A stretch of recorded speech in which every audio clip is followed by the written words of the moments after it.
বাংলাদেশ থেকে আরও শ্রমিক নিতে মালয়েশিয়াকে অনুরোধ প্রধানমন্ত্রী তারেক রহমানের। কুয়ালালামপুর থেকে চীনের পথে যাত্রা।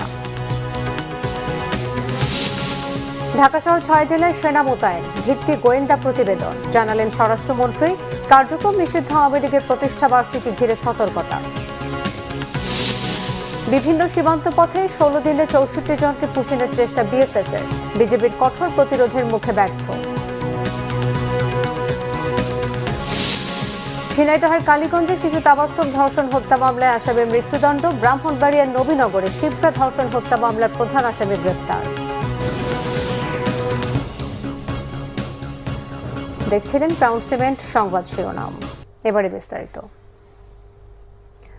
মালয়েশিয়াকে বাংলাদেশের বিশ্বস্ত সহযোগী ও গুরুত্বপূর্ণ অংশীদার উল্লেখ করে প্রধানমন্ত্রী তারেক রহমান বলেছেন, যৌথ সমৃদ্ধি ও আঞ্চলিক শান্তির জন্য একসাথে কাজ করবে দুই দেশ। মালয়েশিয়ার প্রধানমন্ত্রী আনোয়ার ইব্রাহিমের সাথে দ্বিপাক্ষিক বৈঠকে দেশটিতে আরও বাংলাদেশি শ্রমিক নিয়োগ, বাংলাদেশের জন্য শ্রমবাজার উন্মুক্ত করা ও আটককৃত বাংলাদেশিদের ফেরত পাঠানোর অনুরোধ জানান তিনি। পরে একটি সমঝোতা স্মারক সই এবং 2টি নোট বিনিময় করে বাংলাদেশ ও মালয়েশিয়া। এছাড়া একান্ত বৈঠকে অংশ নেন দুই দেশের প্রধানমন্ত্রী। মালয়েশিয়া থেকে জাহাঙ্গীর আকন্দের রিপোর্ট।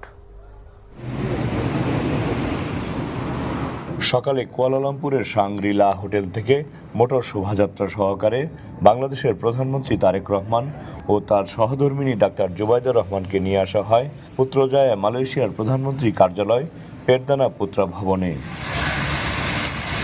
প্রথমেই বাংলাদেশের প্রধানমন্ত্রী তারেক রহমান ও তার স্ত্রী ডাক্তার জুবাইদা রহমানকে উষ্ণ অভ্যর্থনা জানান মালয়েশিয়ার প্রধানমন্ত্রী আনোয়ার ইব্রাহিম ও তার সহধর্মিণী। এরপর মালয়েশিয়ার সশস্ত্র বাহিনীর একটি সুসজ্জিত দল গার্ড অব অনার প্রদান করেন।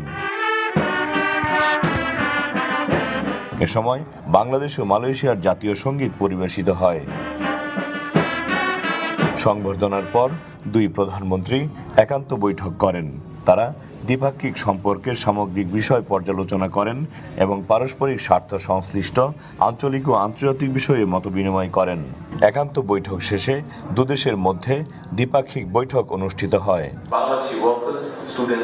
বৈঠকে বাণিজ্য বিনিয়োগ সম্প্রসারণ, জ্বালানি সহযোগিতা, হালাল অর্থনীতি, কর্মী পাঠানো, সেমিকন্ডাক্টর শিল্প, কৃষি, শিক্ষা, জনযোগাযোগ সহ বিভিন্ন ক্ষেত্রে দুই দেশের মধ্যে অধিকতর সহযোগিতা স্থাপনের বিষয়ে আলোচনা হয়। পরে যৌথ সংবাদ সম্মেলনে বক্তব্য রাখেন বাংলাদেশের প্রধানমন্ত্রী তারেক রহমান ও মালয়েশিয়ার প্রধানমন্ত্রী আনোয়ার ইব্রাহিম।